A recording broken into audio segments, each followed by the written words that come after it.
Hi, everyone. We're here for episode 3 recap of Genius Game. Whew, what an episode. Um, so I've watched the episode last night when it came out, um, and I'm honestly feeling a bit down at the moment. I have basically been thinking for the past year that this episode was going to be my open pass moment of just taking a game and really finding a trick and breaking the game. And I was sort of thinking that it was, in a way, even more impressive than Open Pass because it wasn't just a trick, it was actually a strategy that required a lot of strategic thinking, but also a lot of social capital that I had to work really hard to build. And I'm not sure that many other players could have actually executed that same strategy because I really did put in so much work in the first 48 hours of the game to build my relationships in a way that I could use them in the moment that I needed to. But it just kind of felt like the episode showed my dominance, but in a way that didn't really look that impressive. It just kind of looks mean and that I'm this bully, which I can kind of see it that way, but I don't know. I wish they would have showed it in a slightly more positive way because I think what I did was actually really impressive. And it feels weird that in a game called Genius Game, to have such a dominant display of strategy and social skill and leveraging those two things, that I did that, but I'm sort of getting roasted a bit online for it. So it feels a bit weird, honestly, like this whole experience. I think a lot of people are saying that it looked easy to be the undercover agent and that that was the position of power in the game. But actually, I was told by production that in all the playtesting that they did of this game, the undercover agent didn't win a single time. So when I first learned that, my thought was, well, damn, that's even more badass that I was able to pull this off in such a convincing way. My second thought was, well, why did we play the game then? If they were sort of expecting whoever drew that card to just basically lose and go to the death match, but I won't comment too much on that. But yeah, I think the fact that people think that the undercover agent was the easier role in this game only speaks to how well I played it. Um, yeah, I think I watched the RHAP podcast last night, and Dwight from Survivor was on there, and he basically solved the riddle after 3 or 4 rounds, I think, only just with the hints and the 3-letter guesses that people were making. But obviously, people were making a lot of the same 3-letter guesses because I told them to. So yeah, I've seen online some people suggesting that perhaps I didn't have to play so aggressively, and that actually I could have just been a lot more subtle and had maybe 4 people on my team and getting them not to work together, but then letting everyone else try to solve it. But I genuinely believe that if 4 people work together in this game and they use their 3-letter guesses each round and share their hints, they're definitely able to solve this. I don't think it's actually that hard to solve if you're working together. They also could spend 2 garnets to get the second hint, which I'm sure that second hint would be really, really powerful. Um, so I do stand by my strategy in the sense that I don't think if I played it more subtly that I would still win. And I was really trying to avoid the death match because there's no guarantee that the death match is going to be a skill-based death match where I'm going to have a chance to win. It's very possible that the death match is a social death match, and then you never know exactly what's going to happen if the other players are involved with deciding who stays and who goes. Um, okay, but moving on, I'm going to try to have a positive attitude and outlook about the episode and give you guys a bit of at least my perspective on what it was like, because it was obviously a really crazy episode and a really stressful one. And I think we're getting to the point in the show where our relationships and social bonds with each other are getting stronger and more defined because we're spending a bit more time with each other. but the show isn't really able to show all of that. And so I think we're getting to the point now where people are making choices in the episode that the viewers think don't make sense. But it's not because people are making choices that don't make sense. It's because you're not seeing some of the social context that explains why people are making those choices. So I think in some sense, doing these recaps is going to be even more useful if I stick with doing them, for people to understand like the dynamics of what was actually going on in the game. But at the same time, it's sort of becoming a bit less fun to do these, because it feels a bit more like I feel a bit more like maybe I'm feeling like I need to defend myself more so than just talk about the episode. And it's obviously not as fun. And also isn't really a good look for me that I feel like I need to defend myself. But yeah, I don't know. So on the positive, I've now won 2 main matches out of 3 episodes. So I'm feeling good about how I'm doing in the show. Obviously, it's coming across a certain way, but I feel like nobody can look at these first 3 episodes and say that I haven't been playing my ass off and been playing really strongly. Obviously, how much of a target is on my back and whether I can keep people from targeting me in future episodes is yet to be seen. The other thing I would want to remind people is that in the zombie game, in episode 2, I was going into that episode having just been in the minority in game 1 and wanting to take a more dominant and assertive role in the game. Going into episode 3 with Codebreakers, I was not wanting to play this like dominant role again. I really just wanted to blend in, but I didn't choose the undercover agent card. It chose me. The saboteur life chose me in this case. And so I just had to do the best I could to try to win and survive. I think the show it's not able to really show just how much work went into pulling off this strategy in the first 48 hours. Like, people don't realize that we had such little time to form these social bonds with each other. And I was so deliberate and intentional in how I used that time. Like, I had my binder with me in the dressing room, and every time we took a break from filming, I would go to my binder and I would write each person's name who was still in the game, and I would write next to them what I needed to do when I had the time in order to form a solid bond with them.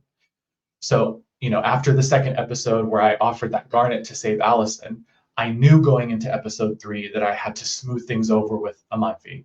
So at the top of my list was having a conversation with him and making sure that I could build a bit more trust with him. They also haven't showed that in episode 2, me and Indy and Charlotte had a conversation that morning where we locked down an alliance of 3, that we were going to work together. And I obviously had Bex, Allison, and Bedalia from the very first day where we were in the minority together, and I was really trying to work with them. And Bex and Pasha were in my bubble for the zombie game. And obviously that zombie game is playing up a lot of the tension between me and Bex. But you could see in this game in Codebreakers, like, Bex, even though she thought she was the target when she really wasn't, she still wasn't doing anything to try to stop me from winning. Like, she was still helping me win. So I think the show makes it look like I've burned all these bridges, but I couldn't have pulled off what I pulled off if I was burning bridges. Like, actually, I was building bridges. Obviously, I had to spend a lot of social capital in order to pull off this undercover agent play. But you can also see in the episode, I'm already trying to build back some of that capital by trying to help people get a garnet at the end. And so that was obviously a calculation I made, because the more information I'm giving people, it's possible that they go into the dealer room and they guess extinguish in the end and send me to the death match. So it was a really difficult calculation, but I had to hope that the trust I had built with Bedalia, Allison, Bex, and Amanfi was enough that I could give them the information to give them a garnet. And that shows them that I'm trying to repay the favor and build that social capital back with them for helping me win the episode. So yeah, I really did have a big strategy of trying to build these bonds and relationships with the other players. I just want to address a couple of things that came up from the last episode. So a lot of people were saying, "Oh, you only won zombie game because you've seen it before on the Korean show." And that's true. Like I did know the bubble strategy from watching the Korean show. But I would point out that I didn't know the games from episodes 1 and 3 and also the hidden knots and crosses. And I was obviously still able to come up with these strong strategies for all those games. So hopefully that criticism has been put to rest a little bit after this episode. Obviously, I think a fair criticism of my game so far is that I'm being way too bossy and controlling and that people are going to target me. Again, I did not want to be the undercover agent in this episode. I didn't want to have to play this way, but I felt that I needed to, or else I was literally going into the deathmatch. But what I would say is that obviously a lot of people were helping me, and they don't really show it, but for example, Ken was trying to guess the word from very early on in the game. But the problem he was having is that everyone he spoke to was either not telling him their clues or they were actually lying about their clue and giving false information. So the fact that so many people in the game were actually trying to help me and deliberately trying to stop other people from winning. I mean, I don't know, maybe some of that is done out of fear, but I do think that a lot of that was done out of the fact that I was a strong player and people did want to work with me moving forward. If I was a strong player, but people didn't want to work with me and they just wanted to get rid of me, then they all would have banded together and got me out this episode. The reason that I played so aggressively this episode and just tried to shut everything down was because I really thought the game would be easy to win for the other players if I didn't play this way. If I am more subtle and if I just try to subtly sabotage things, I think that they figure out the word. And that was my intuition at the time we played. And obviously, I didn't find out till after that in all of the play testing they did, the undercover agent never won. And so I think I did have the right instinct and intuition about the game, which was that the undercover agent role was hard and it was going to take some big display of strategy in order to stop everyone from working together. The other thing to point out at this stage in episode 3 is that even though I had told people about the bubble strategy for the zombie game, no one knew at this point how much I had prepared for the show. So I had not revealed to people that I was this huge super fan or that I had this binder full of strategies. I also hadn't revealed to people that I teach negotiations. So I had told the truth about being an associate professor, but I told people that my research was on diversity in organizations, which is true. I never mentioned anything about negotiations because I was worried that that was going to put a target on me. I was also really petrified of being eliminated early from the game for a number of reasons, which I think are pretty understandable. Number one, it was a dream to be able to play this game. And so if I got eliminated early, that would just really suck on a personal level. Like I would just be really upset and have a lot of regrets.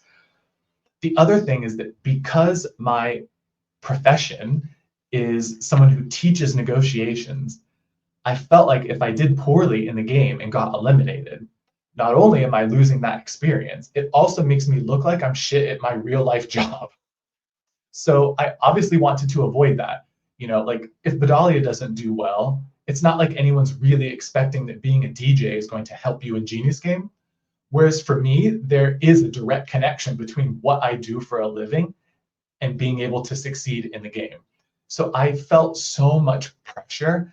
And I think that's what you see on screen because I'm obviously so anxious and nervous and high strung and just trying to play the game really hard. And of course, the irony is that if I would have just relaxed a little bit, then I think things would have gone a bit easier for me. But that's just how I am. Like, that's how I am as a person. I'm not a chill person in my real life. Like, I'm somebody who is a little bit anxious and like worries about things. And so there's only so much of that that I can change in a game like this. And so I really just felt like I had to lean into my strengths. and just play a strategic game the best that I could. The other thing is that so far the death matches have all been skill-based death matches, but I knew that from the Korean program, some of the death matches were social games where the other players actually played an active role in deciding who would win. And that's what I was really nervous about. I was nervous about getting thrown into an early death match and basically being targeted by everybody else, and then I have, nothing I can do to save me. So I felt like it was a smart strategy to avoid the death match as long as I could, by any means necessary. Okay, so arriving to episode 3, I really felt like shit that morning. I did not sleep well. This was the 3rd day in a row of filming. It was really starting to take a toll on me. And I remember going to the set with Amanfi, and he also had a bad night. Like, he didn't have a lot of sleep that night, and we were both sort of saying how we felt like really bad that day. And so I remember thinking to myself that I needed to try to look out for him, especially because of what happened the day before with Allison in the Garnet. So my game plan was to try to smooth things over with Amanfi, go back and solidify again this alliance that I had with Charlotte and Indy. And you could see actually the conversation that I had with Charlotte, Indy, and Bedalia, that actually happened in the morning before the main match was ever announced. So I was really trying to like solidify that alliance with them and also keep Bedalia close. They haven't really been showing it in the show at all of why I'm close to Bedalia, but there are reasons why he and I were close. We were tight from day one. And in the zombie game, we were the first 2 into the set, and we had this whole strategy of me basically teaming up with the women and him teaming up with the men, and then we would like leverage those relationships together. Bedalia was someone who wanted to play the game in an honest kind of way, in a straightforward kind of way, and I also wasn't threatened by him as a player. So for me, he's the ideal person to be a strong ally because he can help me improve my social standing and my relationships with the other players. I can also take him deeper into the game. And if I do ever end up facing him in a death match, I felt really confident in my ability to come out on top. So that's why I was really trying to keep Bedalia close to me from a strategic perspective. Okay, so getting into the Codebreaker main match. Once they explained the rules, we were all stood in the atrium, and they brought out the headphones so that we would go on ice. One at a time, people went into the dealer room to draw their hint card. And I really was the last person to go into the dealer room. And I remember the whole time I was there with the headphones on, I knew that the strategy, being a normal person in the game, was really straightforward. Like, depending on who the undercover agent was, I would just have to make a decision about whether I was going to help them win and not solve the word, or I would try to solve the word and send them to the deathmatch. What was a lot trickier was thinking about what my strategy would be if I was the undercover agent. And so that's what I did during that whole time that the headphones were on. I was thinking from the second the game starts, what do I need to do if I'm actually the undercover agent? And it's really good that I actually spent that time coming up with that strategy because I was the last one to pull my card, which meant I had the least amount of time between knowing my role and the start of the game.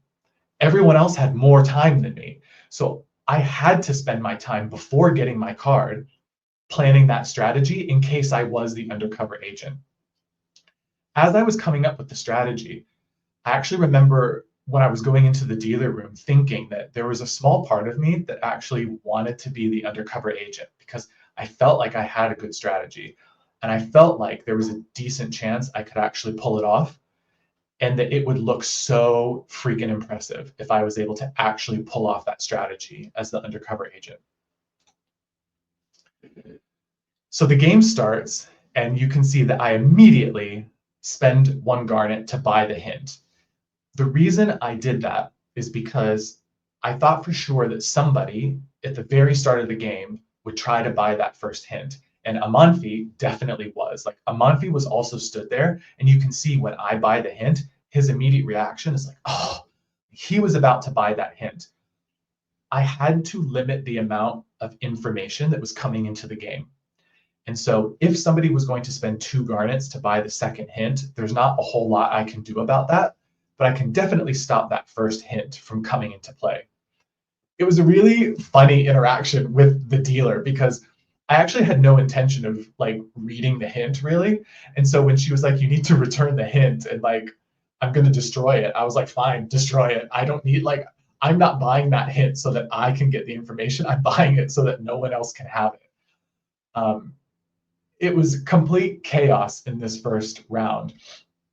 Step 2 after buying the hint was to talk to Charlotte and Indy. And somehow Bedalia weaseled his way into that conversation. Like I was obviously so frazzled in that moment, but the plan was not for Bedalia to be there. The plan was for only Charlotte and Indy to be there.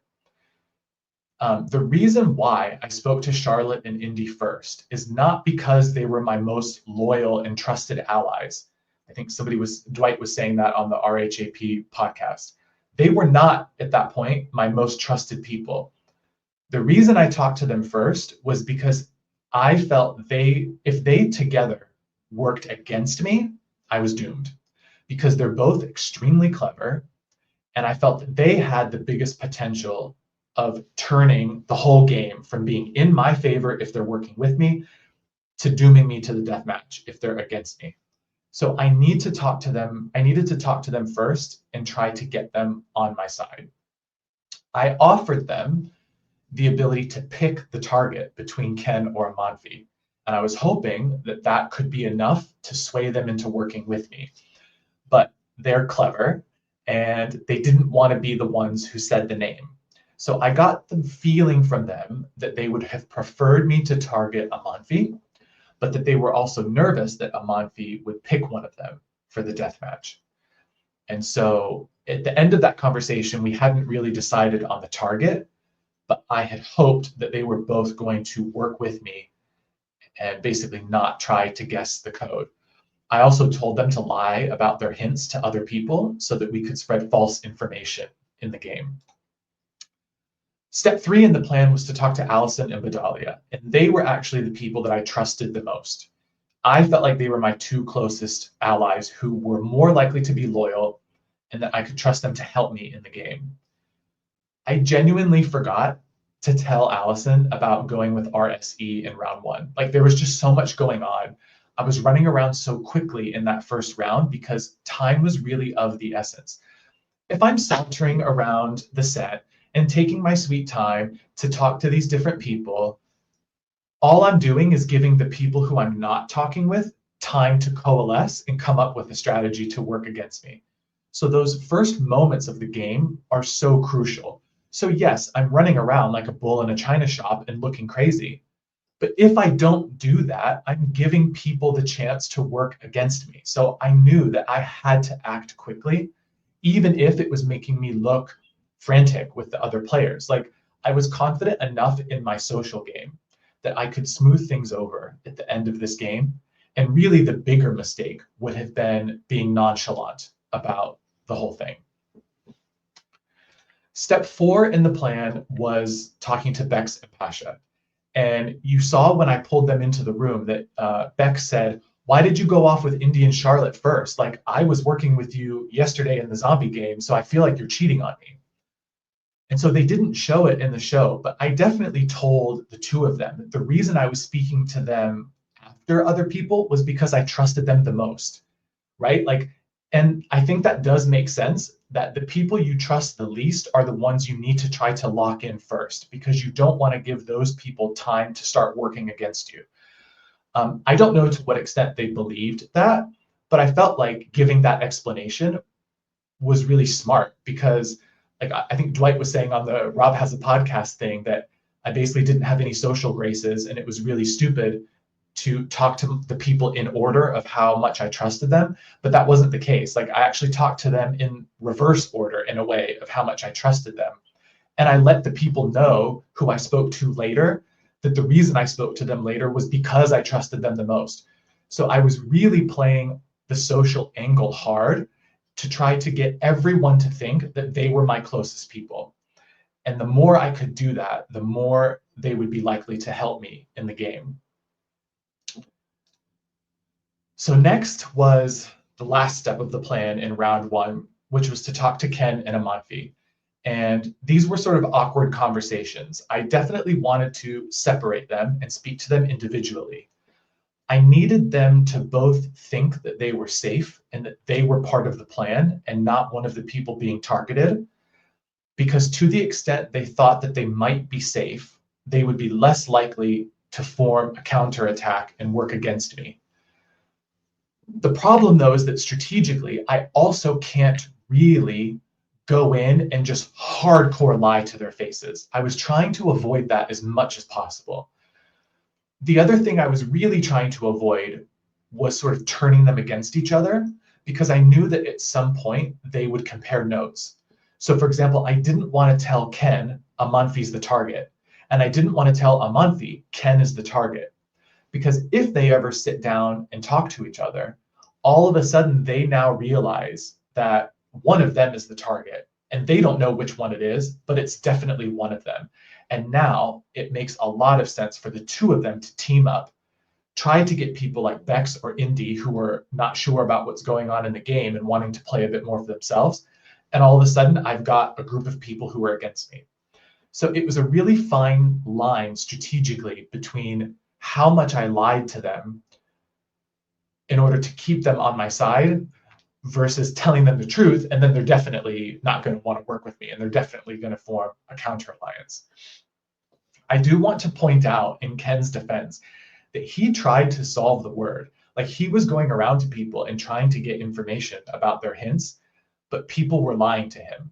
So I think people like Allison and Bex and Pasha and Charlotte were lying about their hints and making up fake information. So the people who were trying to solve it, they weren't really getting anywhere, because I had immediately gone and had these talks with people and sort of locked down my allies to try to distract everyone. It was really interesting seeing Amanfi sort of overhearing part of my conversation with Indy and Charlotte.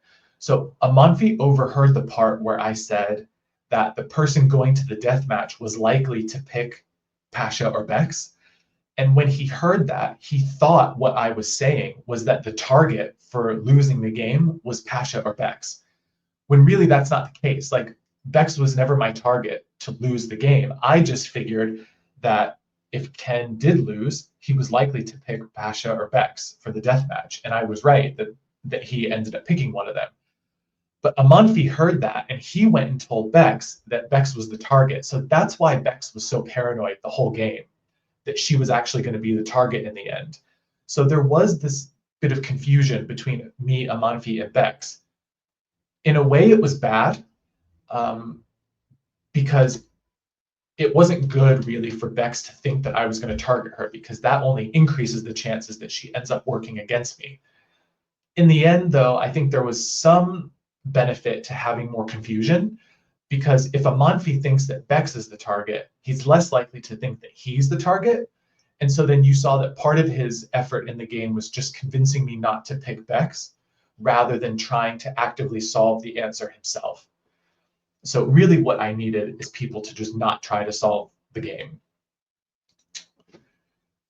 I definitely don't blame Indy for being so frustrated about the game. I think Indy and Ken were obviously really frustrated that no one was trying to play the game, and they correctly identified that, like, it doesn't really benefit any of them, because somebody's going to lose. Either I'm going to lose and have to pick a deathmatch candidate, or my target is going to lose and have to pick a deathmatch candidate. So unless you have a token of life, you're going to be vulnerable either way. What I was hoping is that if people were working with me, then I wasn't going to pick them. So I think in some sense what Indy may have been doing was sort of trying to play both sides, in the sense that maybe if she thought Ken was going to be the target, she wanted Ken to think that she was also trying to work with him, and then Ken would be less likely to pick her. But yeah, I don't blame them at all. Like, this must have been a really frustrating game for them, because I think they all felt like they couldn't really play the game the way it was meant to be played. But at the same time, I don't think that's necessarily my fault. Like, I was just doing what I needed to do in order to win. Oh, I put here the pictures of my guesses in the first round. So I guessed B because that's my niece's initials, and I guessed Lee because that's my grandmother's name. So yeah, little Easter eggs in there. So I was excited. I was hoping they would put that in the show so that when my family watches it back home, they would see that. So that I'm glad that they put that in there. It turns out that quickly into the game in round two, Ken and Amanfi did have this conversation in the lounge where they were comparing notes about what I had said to them. So I think that I did play that pretty well because I told them both the same thing. Had I told them different things, then all of a sudden it becomes clear that one of them is probably the target.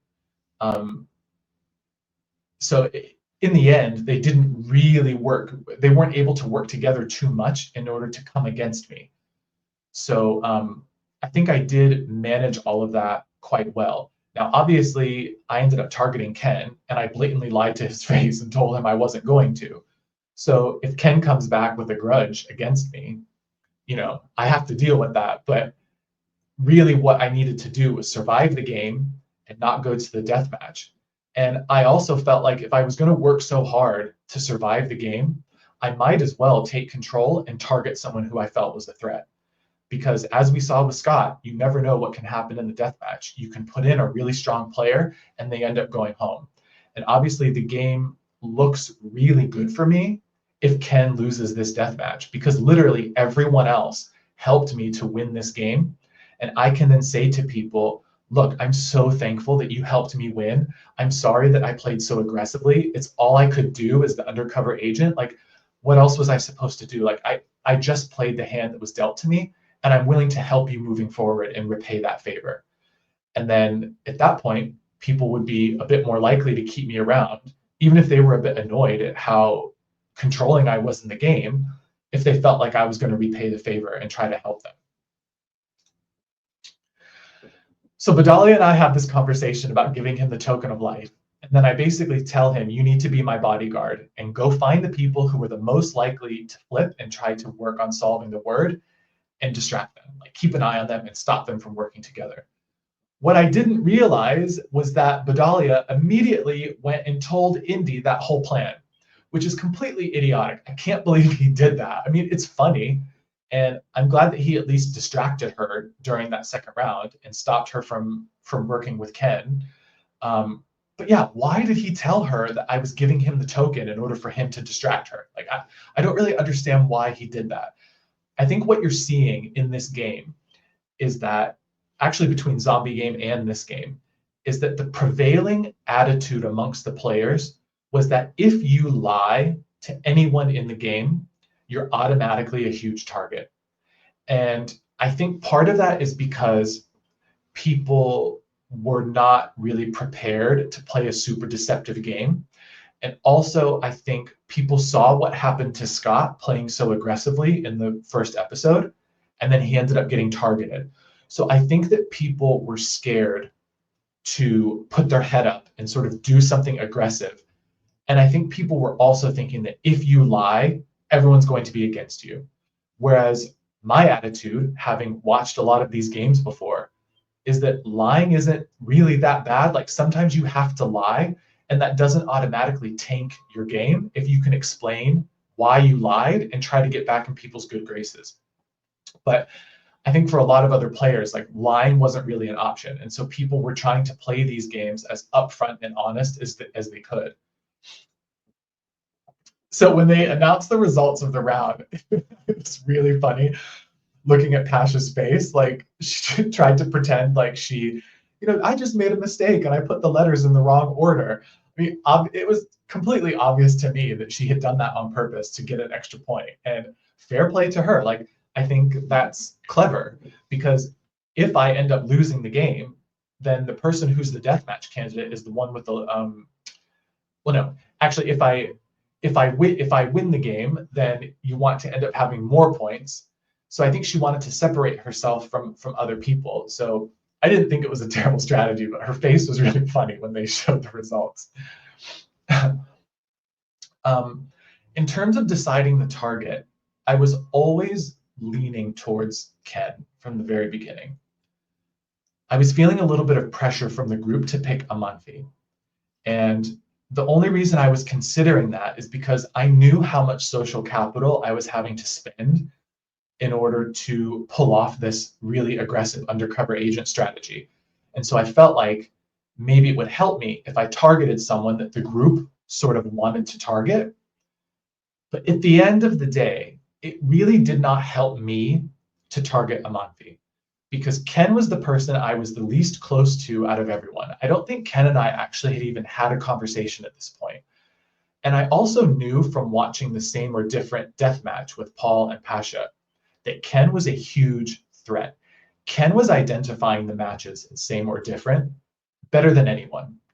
And so that immediately put him on my radar because I knew from the Korean show that Same or Different is an iconic death match. It was also one of the games that was in the finale. So if you don't think you have a good matchup with someone in death matches, you need to get them out of the game because the last thing you want is to be in the final two with that person and then you lose. So I felt like if I was playing this aggressively to win the episode and avoid the death match, it also just made sense to take a shot at a strong player. I also saw how earnestly Amanfi was pleading for me not to target Bex. And I realized in that moment that it really made no sense to target Amanfi because of how loyal he was. And I knew that he was on the outs with some of the other players from the zombie game. And I realized that if he's going to advocate for Bex as much as he is, then I also want to be his ally because he might do the same for me. And it turns out that my read on that situation was accurate because he had the ability to win the game and send me to the deathmatch, and he didn't. And so even though Amanfi made these moves in the zombie game and lied to people, I knew that he was also wanting allies and wanting to build those strong relationships. So at the end of the day, it really did not make sense for my game to target Amanfi, and that's why I went for Ken. Okay, round 4 was a bit crazy. So basically, what my strategy was is that I was going to write out 2 sets of letters for people to guess in the last round. So I wrote out the set of letters that was going to get people enough points to stay in the game, and then I wrote out a set of letters that was not going to get a lot of points. And I put each one in one of my back pockets. And then I separated everyone into the atrium and I called them into the study room one at a time. And if it was someone I was trying to help, I gave them the good letters. And for Ken, who was my target, I pulled out the bad letters. And I honestly can't, I guess I can in a way believe, like I understand why people were going along with this, but if you really just take a step back and look at it, it's really wild that I was able to set up the game this way. Like I think Dwight was saying on Rob Has a Podcast that it was like the professor having his office hours and calling in people one at a time. I thought that was really funny. But yeah, that was the smartest way to do it. Like I needed a disciplined, regimented system for giving the people I wanted to help the right information and giving Ken the wrong information, but no one knowing, like Ken not being able to tell whether he was getting the right or wrong information. It was only at the very last moment that Bex and Bedalia were sort of pushing me to come up with this Garnet strategy. And I trusted Bex, Allison, and Bedalia enough to give them that information so that they could get the Garnet. For some reason, Bex then got spooked, and Bex was like, I don't know if I want an extra Garnet. Like, I think she was nervous that it was going to make her more of a target for the death match if she had one more Garnet. So at the last second, Bex dropped out, and she was like, I don't want this extra Garnet. So that meant that there was a spot left, but there was literally like 30 seconds left in the game. And so I went out into the atrium, and Amanfi was standing there. Now, if Charlotte was there, I would have offered it to Charlotte more so than Amanfi because I trusted Charlotte more than Amanfi. But Amanfi was the one standing there, and I really did not have time to go find anyone else. So in those last seconds, I felt like I could trust Amanfi not to screw me. And so I pulled him in and I gave him the information. As soon as the round was over, I realized that that was a big mistake, that I had just played so hard that whole game, but I had now turned over all of the control and power to Amanfi and put my fate in his hands. And so I was really nervous that he was going to guess the right word. And when I went into the dealer room, I saw Amanfi looking at his notepaper and sort of studying it. And I knew that he was trying to figure out the word. And that's why when I went into the dealer room, I said to them, I was like, can you guys call Amanfi next? And the dealer was like, well, you don't get to choose the order, Benjamin, which, like, good on them for slapping me down a peg. But I was really anxious that Amanfi was going to get called last and have more time to actually solve the answer. And this is where I honestly do think that production screwed up a little bit, because sort of like in the zombie game, I don't really think we should have been able to communicate with everyone until everyone had their role. I think in this game, especially in the final round, as soon as the round ends, I think we all should have been put on ice and given like a clipboard or something where we wrote out our final guess, and that locks in your guess. And then everyone goes to the dealer room one at a time and they put our letters up, because it's actually really unfair for the person who goes in first, because they have a lot less time to think about their final answer than the person who goes in last. So when that happened, I came out of the dealer room and I was so upset. Like, I was really nervous and scared that Amanfi was going to guess the right answer. And I remember from reading the rules of the game that the rules basically said, if at any point you feel like something is going on that's not fair in the game, what you're meant to do is immediately raise your hand and basically tell production that you are concerned about something, because you can't really complain about things after the fact. Like, you have to bring it to people's attention in that moment, or else there might not be a way to address it. So I immediately put up my hand while everyone else had their, we all had our headphones on as people were going in to make their final guesses. I put up my hand, and one of the lovely production members came over to me, and I whispered to her, like, look, I really don't think it's fair that people are getting different amounts of time and they're able to look at their notes before they go in here. And I was like, this needs to be like looked at by production, because like I'm going to end up losing because people are being given this time and able to look at their notes, even though the round is over. And so obviously, like, production could hear me because I was mic'd and she was there. And I could tell that, and she was telling me like, okay, one minute, like production was sort of talking about this. And then I felt really bad. And I remember saying to her, like, I'm really sorry. Like, I don't want to be a Karen in this situation. It's just that, like, my life is literally on the line. Like, my life in the game is on the line here. And so, I just want it to be fair. And so I think when that was happening, like, Amanfi was sort of in the dealer room making his choice. And I don't know what they talked about or what was said, but I think luckily in the end, Amanfi didn't guess the word. So it ended up not really mattering that we had these different amounts of time. But from then on in the game, whenever we went on ice, we weren't allowed to look at any notes that we had written. So I think they did sort of take my concern and sort of took it on board and tried to make it so that people didn't have different amounts of time, at least being able to study their notes for the games. But yeah, that's why at the end of the game, I looked so pissed off, like, because I was really upset at the very end. And even when I won, I still wasn't like very jubilant about it. Like, it was just a really stressful day. And it must have been stressful for it was stressful for the other players, the people who wanted to play the game but felt like they couldn't. It was obviously really stressful for Ken because he got targeted and didn't really have a chance to play the game. It was really stressful for me. I think it was also really stressful for production because in all the times that they play tested the game, no one played the undercover agent the way I did. So they were not expecting the game to play out the way it did. And so they must have been, more so than any other time probably, like on their back foot, like trying to wait and see what was going to happen. So it was just a really stressful day all around. in the end, I think like some people are criticizing Amanfi for not just guessing it. And obviously, I think some people are rooting against me at this point because I'm coming across as such a dominant player, and no one really wants to root for the person who's being so aggressive and dominating things. Like you want to root for the underdog, and I get that. Like, I'm trying not to take it personally.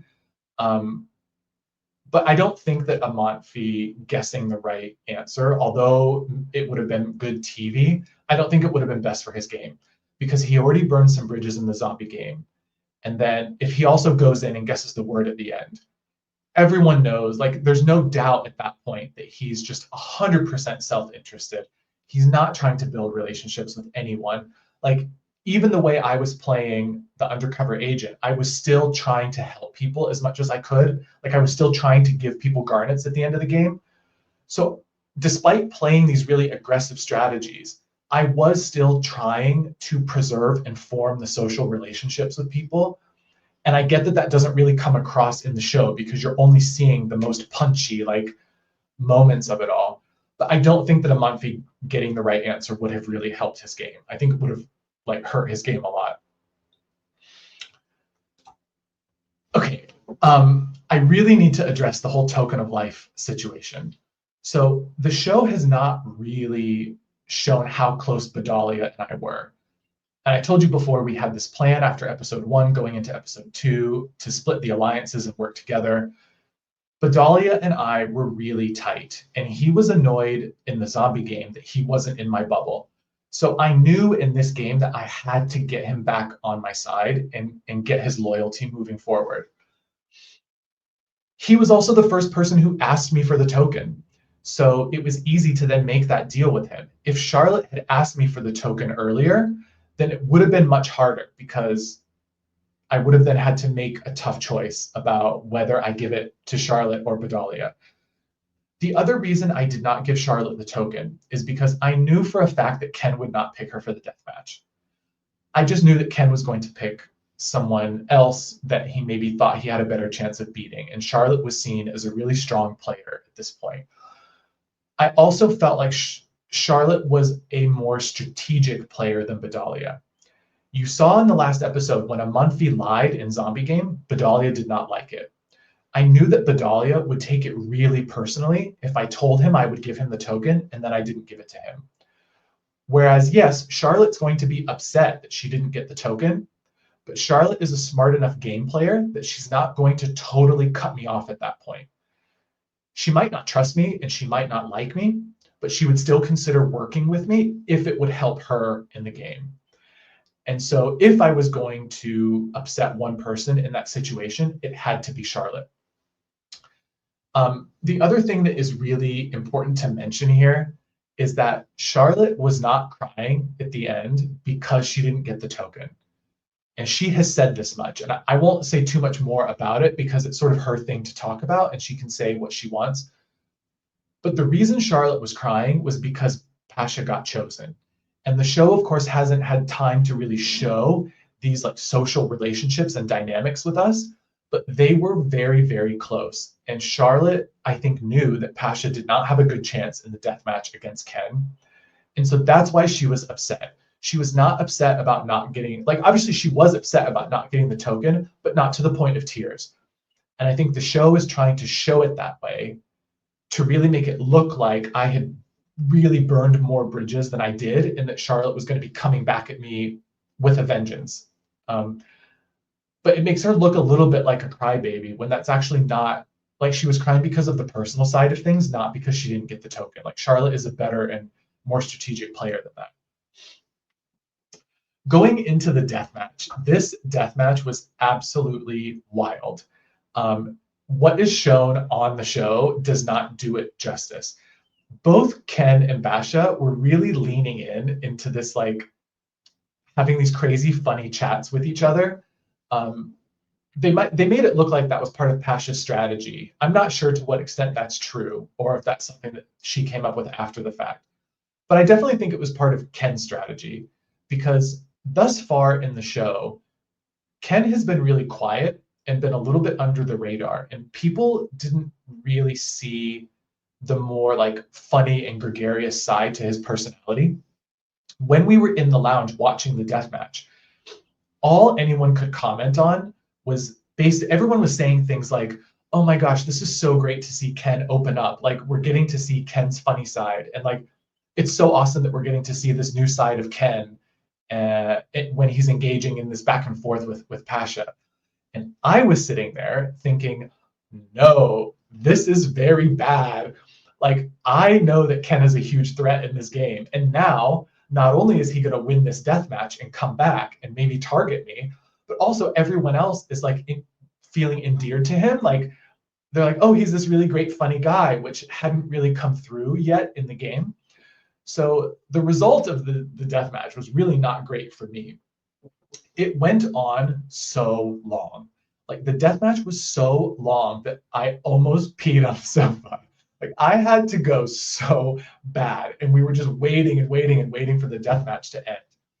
But yeah, there was so much stuff that got cut out of the death match. Like, at one point, Pasha was talking about how her mom went to the pier and like got her purse stolen, and they were talking about being gassy and having to go to the toilet. Like, the conversation just got so unhinged, and it was like so comedic that I really wasn't sure how they were ever going to edit this in a serious kind of way. And in a way, I think it was sort of a missed opportunity, because I think what the show is missing to a certain extent are some of these little comedic moments to help like lighten the tone a little bit, especially in the last 2 episodes with me going around like a crazy person. But yeah, the deathmatch was really funny to watch between the two of them. Big surprises in this episode. Number one is me looking like a huge prick.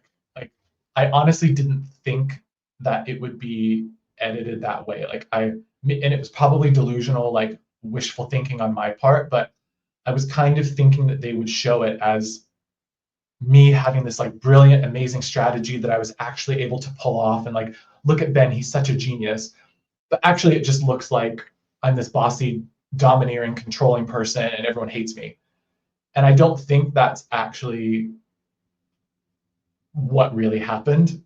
I'm sure that there's part of that. Like, obviously, it put a bigger target on me, but I don't think it was actually that bad, is what the show was saying. And I'm obviously a bit sad, because in my head, I'm the hero, right? Like, from my perspective, I'm the hero of my own story, but I can understand for TV purposes. And especially because everyone else was playing so honest and so passive. You know, if anyone is going to come across as being like the devious strategic villain, it's going to be me. So it is what it is. I was also really surprised by people guessing the RSE in the different combinations. Like, I did not know that people did that. Because the scores were coming up the same each round, like, I thought people were just guessing RSE in the way that I told them to. So that was interesting. I also had no clue about Vidalia's chat with Indy, where he basically just tells her, I'm getting the token and I'm here to distract you.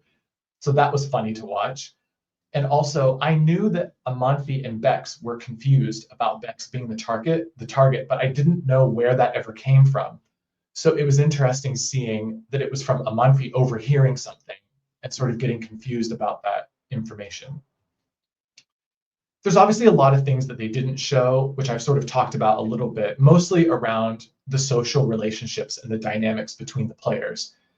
The other thing that they didn't show is that every round when I went into the dealer room, they gave me the option of looking at the hints again. And after the very beginning of the game, when I went in there, they would ask me, do you want to look at the hints? And I said, no, I don't need to. Which is kind of a badass move. Like, they obviously set up the game thinking that the undercover agent would need access to this information in order to try to win. But I didn't even need the hints. Like, it didn't matter to me what people's hints were. Like, my strategy didn't rely on knowing that information, but they didn't show that. Okay, going into pyramid. I wasn't really sure how to do the pyramid for this episode, because it's a bit of a weird one, because we didn't actually play the game the way that it was intended to be played. So I put Pasha at the bottom. I put Pasha at the bottom because she lost the death match. And also, I feel like Pasha had some of the lowest motivation to actually try to help me win, because I think based on her performance in Same or Different, I think she probably should have been nervous that she would get picked for a death match. And so obviously she doesn't then want to be vulnerable. Like, she needs to try to get a token of life, but she didn't really make an effort to try to get a token of life. So I've put her there. Everyone else I've just put on the middle tier of the pyramid, and I've roughly put these in order of where I think they fall. Like, I put Indy in second place because I did really appreciate that she was actually trying to solve the game. At least she showed that effort, and she was annoyed with how everything was being played out. Like, I think that shows a certain like aggressiveness on her part, and she was tired of sitting back and just watching other people win and not really getting anything herself. So I understood that. I also felt that Charlotte played this episode really well, though, because when Charlotte came and told me that Indy was trying to flip, that really made me trust Charlotte, because Indy and Charlotte were the two closest people out of anyone in the cast. The show isn't really showing that, but Indy and Charlotte were attached at the hip. Like, they only ever really talked to each other, and they were always next to each other. So when Charlotte ratted her out to me, it really made me think that Charlotte was like a number one ally and that I could really trust her. I put Bex sort of down towards the end just because I also felt like she was a bit vulnerable for the deathmatch, depending on who the target was. And also because a little bit of the confusion around like whether she was the target. Like, she really wasn't the target. But obviously they didn't know that because of what Amalfi said. I mean, honestly, there's not a whole lot of difference between everyone here. Like, some people's strategy was to try to help me win and stay out the deathmatch. Other people's strategy was maybe to try to solve the game, but they just couldn't because there weren't enough people working together. So there's not really a whole lot to say. Yeah, a bit anticlimactic. Like, I was hoping I would feel a lot better about my performance this episode, but I kind of feel, in a way, like I feel a little bit defeated about it, even though it was like a really strong performance from me. But yeah, obviously I put myself at the top of the pyramid. Being able to come up with the strategy and execute it successfully is so much more impressive than I think people realize, and that I'll really get the credit for. But yeah, I think we had such little time to build bonds with each other in those first 48 hours. And I really intentionally worked hard to have strong connections with every player in the game. And so being able to then pull this off by using those connections, I felt like was a really good play on my part. Queen of the Episode award. I've given it to myself. Yay me. I don't know. It's a bit awkward. It's also like this whole experience is also like a bit weird, and I kind of knew it would be. So it's not like poor me, right? Like, I got to have my dream come true of being able to play this game, and now we have the experience of people watching it. But there's something a bit weird about it, because obviously the show isn't as successful as any of us would have hoped for it to be. And also, we're getting to the point now in the game where our characters on screen are starting to become a bit more solidified. And obviously, playing the game as hard as I did, it's to be expected that some people are going to react favorably to me and some people aren't. But yeah, I am a little bit of a sensitive person as well. And like, some of the people in the cast are used to being in the public eye and being influencers and being recognized by people and having people see their content. And for me, this is a totally new experience. So I'm going to try to keep my head up and be positive about the whole thing. I don't want to have this like, oh, woe is me attitude. Like, that's also not a good look for me either. And, I am grateful to have the experience. And I think it's fair for people to have strong reactions to all of us on screen. But just remember that we are normal people and we were all just doing our best. And also, we've had a year since this whole thing happened to get to know each other in real life. And actually, we're all really close friends and everyone is really lovely.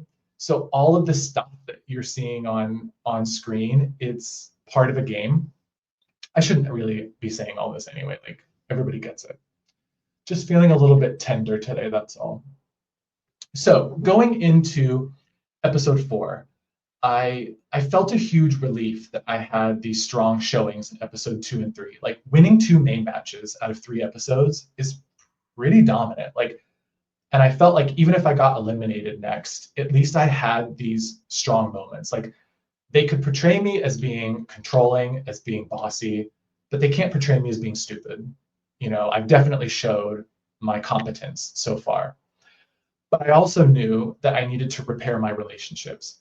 And so that was my big focus moving forward. I've seen some people commenting online that they're expecting me to just continue playing this way. That was definitely the opposite of what I wanted to do. Like, I didn't want to be the undercover agent this episode, and I certainly didn't want to go into episode 4 continuing with this domineering, like bossy persona. Like, so my strategy moving forward was to play the supportive role, to basically tell everyone who helped me in that game that you've helped me, I thank you, now I'm here to help you. I'm here to push you forward in this game and repay that favor. You can see from the preview for next week's episode that the tensions start to explode. Basically, these first 4 episodes were filmed in 4 days, like 4 days in a row. So making it to the 4th episode, it was really grueling. Like I think a lot of us were tired. My nerves were certainly shot, like after having these really intense games with Zombie Game and Codebreaker. So I think the next week it's spicy. Episode 4 gets to be spicy. I think I don't want to say too much about this, but I think you're also going to see people playing a bit more for themselves. I think that because Codebreakers went a totally different way than what production thought it would, I think they were genuinely nervous that I was just going to steamroll the rest of the game. They didn't realize that I'm too much of an anxious and paranoid person to play that way, and that I was really going to try to fall back and try to help other people. But yeah, I think the other players are going to start playing a bit more assertively now, which I think will be good because I think it will balance out the game. Also, there's so much about the relationships now that aren't really, they're not able to show. And we're sort of getting to the point now where it looks like people are making decisions that don't make any sense. But actually, the decisions do make sense. It's just that you as the viewer aren't able to see some of the context behind it. So I guess in a way that makes these recaps even more useful as we go forward, because it'll help to explain some of the gameplay and the strategy and the dynamics going on behind the scenes. But yeah, I am a little bit nervous for next week because I'm already getting a bit of flack for how I've played the game so far.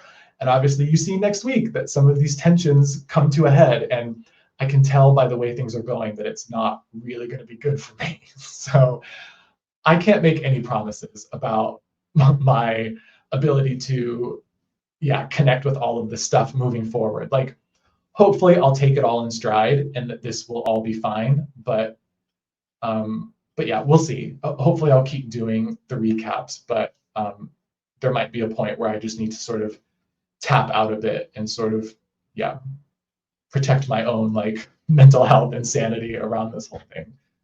But yeah, I really, really appreciate everyone who has watched these recaps. Like the feedback so far has been really positive. And I think any of the negative feedback has been fair, like fair criticisms of my game, which is fine. Like that's, it's to be expected. I didn't play a perfect game. But yeah, I hope that these have been interesting to the people watching. And if you have comments or questions or feedback, like please engage, because I think that's what we want. Like that's part of the experience. And hopefully the show will sort of find its audience, because I think the people who are still watching it and sticking with it are really liking it. And it was a really great show, and it's unfortunate because I think it does deserve to have a second season. So yeah, thanks everyone for sticking it out to the end, and I will see you next week.